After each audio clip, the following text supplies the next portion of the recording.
Awalnya dimulai dengan memikirkan kalau misalnya ini acara yang bisa diadakan secara live, yang ada peserta, pembicara, semua berinteraksi. Nah, kemudian harus diterjemahkan menjadi virtual gitu, bahkan hybrid, karena sebagian pembicara hadir, tetapi penonton dan ada sebagian pembicara juga yang tidak hadir di ruangan fisik ya. Nah, jadi sebenarnya mencari banyak referensi kegiatan-kegiatan, event-event yang dilakukan dalam 2 tahun terakhir inilah gitu ya, yang justru mengambilnya bukan dari dunia pembangunan gitu, mencari yang lain. Gimana sih, apa yang membuat kita sebagai penonton tuh tertarik untuk mengikuti acara itu gitu. Sebenarnya yang penting adalah bagaimana menghadirkan orang yang ada di virtual bisa masuk ke merasa berada di ruang yang seolah-olah kita ketemu langsung gitu. Jadi pertama itu ya, mencari referensi sebanyak mungkin.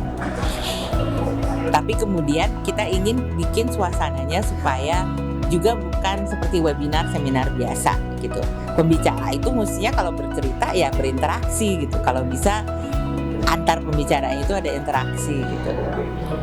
Yang ketiga, menghadirkan apa yang terjadi di lapangan yang dilakukan teman-teman Kompak selama ini itu hidup dan hadir di ruangan gitu. Jadi bukan lagi presentasi, bukan lagi hanya sekedar foto atau film gitu yang tentu bagus bisa dipoles ya, tapi justru ingin menghadirkan orang-orang yang terlibat langsung bisa bercerita di atas panggung yang kemudian terasa sangat hidup, tetapi bisa dinikmati juga oleh peserta yang hadir secara virtual.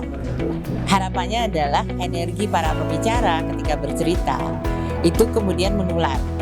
Jadi kita yang menonton secara virtual itu kemudian tergerak untuk kemudian melakukan sesuatu, meniru atau menceritakan atau kemudian menjadikannya perubahan kebijakan.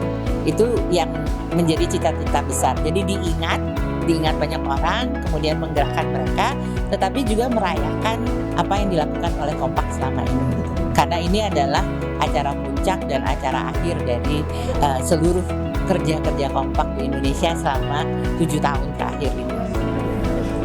Nah, ini suatu hal yang menurut saya sangat kita harapkan. Semuanya happy, semuanya suka dan terasa menyenangkan. Terima kasih.